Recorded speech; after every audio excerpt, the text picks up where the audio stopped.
Hello दोस्तों, education group study में आपका स्वागत है।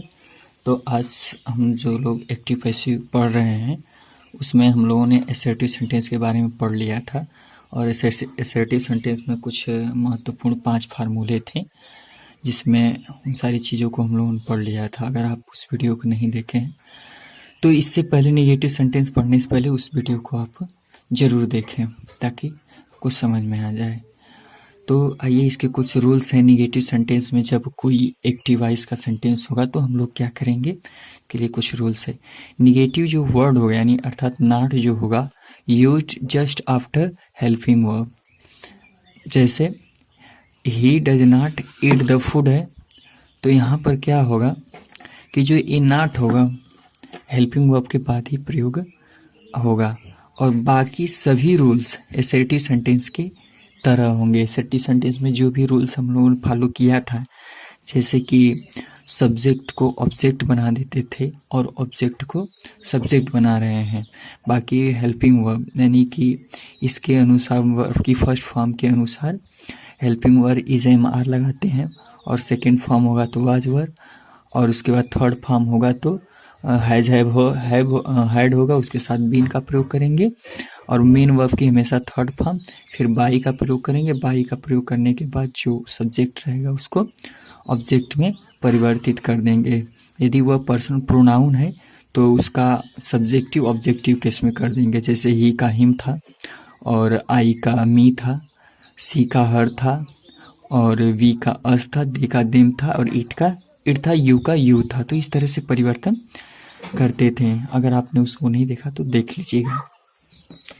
आइए इसमें देखते हैं कि he does not eat the food. तो he does not eat the food है तो यहाँ पे सबसे पहले ये सब्जेक्ट है, ए हेल्पिंग वर्ब है, ए नॉट है निगेटिव, ए वर्ब है, ए ऑब्जेक्ट है। तो सबसे पहले हम लोग ऑब्जेक्ट को सब्जेक्ट बनाएंगे तो द फूड। फिर इसके बाद यहाँ पे मेन वर्ब की फर्स्ट फॉर्म है तो इज का प्रयोग कर देंगे।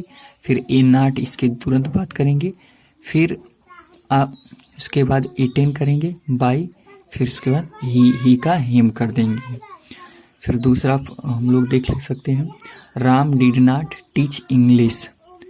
Ram did not teach English तो यहाँ पे इंग्लिश ऑब्जेक्ट है तो इंग्लिश। फिर यहाँ पे वर्ब की फर्स्ट फॉर्म है तो यहाँ वर्ब की यहाँ पे डिड है तो डिड हमेशा पास्ट के इंडेफिनिट में होता है। या तो नॉट जब हो जाएगा तो यहाँ पे कि फर्स्ट फॉर्म का ही प्रयोग करते हैं तो यहाँ पे डिड नॉट तो इसको सीधे वाज वर्ब में परिवर्तित कर देंगे। तो यहाँ सिंगुलर है तो वाज कर देंगे। फिर नॉट का प्रयोग करेंगे, टीच का टीच हो जाएगा।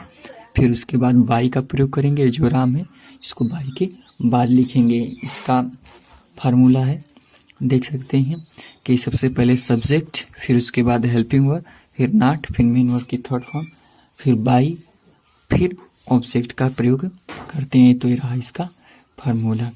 इसी तरह से इंट्रोगेटिव सेंटेंस भी है। इंट्रोगेटिव सेंटेंस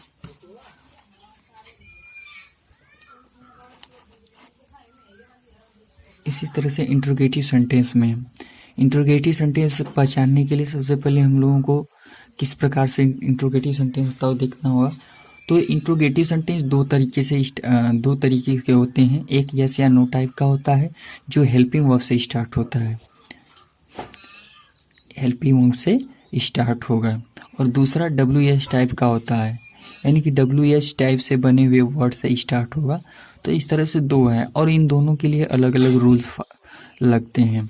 जैसे जब हेल्पिंग वर्ब से कोई सेंटेंस स्टार्ट होगा तो उसके फार्मूले इस तरह से बनेंगे। सबसे पहले हेल्पिंग वर्ब का प्रयोग करेंगे, फिर सब्जेक्ट का, फिर वर्ब का, फिर बाई का, फिर उसके बाद ऑब्जेक्ट का। तो ये वर्ब का थर्ड फॉर्म है। और जैसे इसमें केवल हेल्पिंग वर्ब से स्टार्ट होगा, बाकी सभी रूल एसएसटी की तरह बनेंगे। और ये जो WH टाइप का होगा तो इसके फार्मूले सबसे पहले WH, फिर हेल्पिंग वर्ब, फिर सब्जेक्ट, फिर मेन वर्ब की थर्ड फॉर्म, फिर बाई, फिर ऑब्जेक्ट का प्रयोग करेंगे। फिर उसके बाद देखिए इसमें कई हैं, जैसे विच का बाई विच हो जाता है और हु का बाई हुम होता है। और all interrogative word same form. और बाकी जितने हैं, चाहे व्हाट है, चाहे हाउ है, चाहे वाई है, तो ये सारे अपने मेन फॉर्म में ही प्रयोग में लाए जाएंगे। और आर सभी रूल्स जो हो गए एज ए असर्टिव सेंटेंस में जिस प्रकार से प्रयोग करते थे उसी प्रकार से प्रयोग में लाए जाएंगे।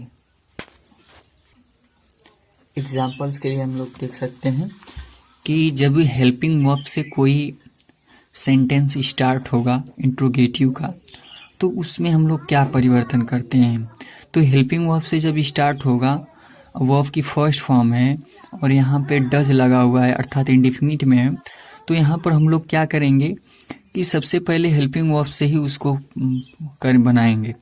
तो जब डज है तो डज के बाद हम लोग सीधे उसको एज एम आर में भेज देते हैं, चाहे मेन वर्ब की फर्स्ट फॉर्म से आप लोग देख लीजिए। तो यहाँ पे सब्जेक्ट इसको ये ऑब्जेक्ट है तो इसको सब्जेक्ट बनाएंगे।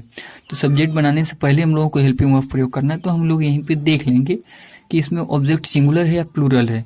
तो उसके पहले ही हम लोग जो भी हेल्पिंग वर्ब होगा उसके अनुसार हम लोग लगा लेंगे। तो यहाँ पे आर लगा लिए, ऑब्जेक्ट को सब्जेक्ट बनाए यू, फिर उसके बाद वर्ब की थर्ड फॉर्म हेल्प्ड, फिर बाई और ही का हिम कर देंगे। फिर से है did you do this work, क्या यू तुम करते हो, दिस वर्क मतलब यह काम, क्या तुम यह काम करते थे या किए।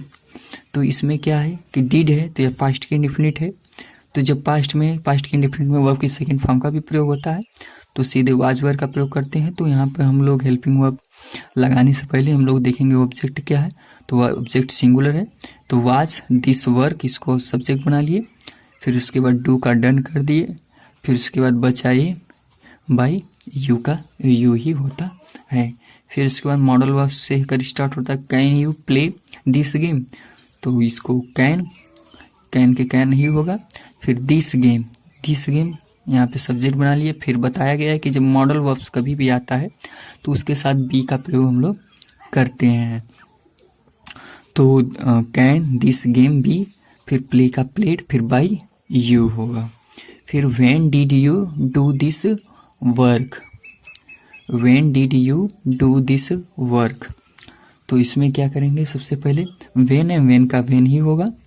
फिर उसके बाद डिड आ गया जो कि पास्ट की इंडेफिनिट है, पास्ट की इंडेफिनिट में वर्ब की सेकंड फॉर्म का भी प्रयोग करते हैं जब सिंपल रहता है। तो यहाँ पर वाज वर्ब सब्जेक्ट के अनुसार तो दिस वर्क है तो वाज दिस वर्क डन हो गया। फिर उसके बाद यहाँ पे ए बचा, फिर बाय यू कर देंगे। फिर उसके बाद who had taught you Hindi, तो यहाँ पे हु का हम लोग बाई हुम कर लेंगे, चाहे यहाँ पे हुम भी हम लोग कर देंगे और बाई को लास्ट में भी प्रयोग करेंगे, तभी भी एक सेंटेंस आपका गलत नहीं हो सकता है। लेकिन हम लोग सामान्यतः ऐसे ही बनाते हैं, तो बाई हुम, फिर उसके बाद हैड का हैड ही होगा क्योंकि यह पास्ट के परफेक्ट टेंस में केवल एक ही सिंगुलर प्लूरल दोनों के लिए होता है प्रयोग, तो हैड हो जाएगा। फिर उसके बाद ये जो इसमें देखिए ए सब्जेक्ट है तो इसको इसके स्थान पे भी हम लोग रख सकते हैं या तो फिर इसको भी कर सकते हैं। तो यहाँ पे बाई हुम हैड यू, फिर बिन का प्रयोग करेंगे क्योंकि हैड के साथ हमेशा जब वर्ब की थर्ड फॉर्म का प्रयोग होता है तो उसमें बिन का प्रयोग करते हैं, तो ये सब्जेक्ट के बाद ही होता है। तो वाई हुम हैड यू बिन टाट हिंदी। तो इस तरह से आपके इंट्रोगेटिव और नेगेटिव के सेंटेंस को हम लोग एक्टिव से पैसिव में बदलेंगे। आगे भी इस वीडियो में हम लोग इंपरेटिव सेंटेंस पढ़ेंगे। तो बस इस वीडियो में इतना ही। अगर वीडियो अच्छा लगे तो लाइक करिए, शेयर करिए और सब्सक्राइब करिए। थैंक्स।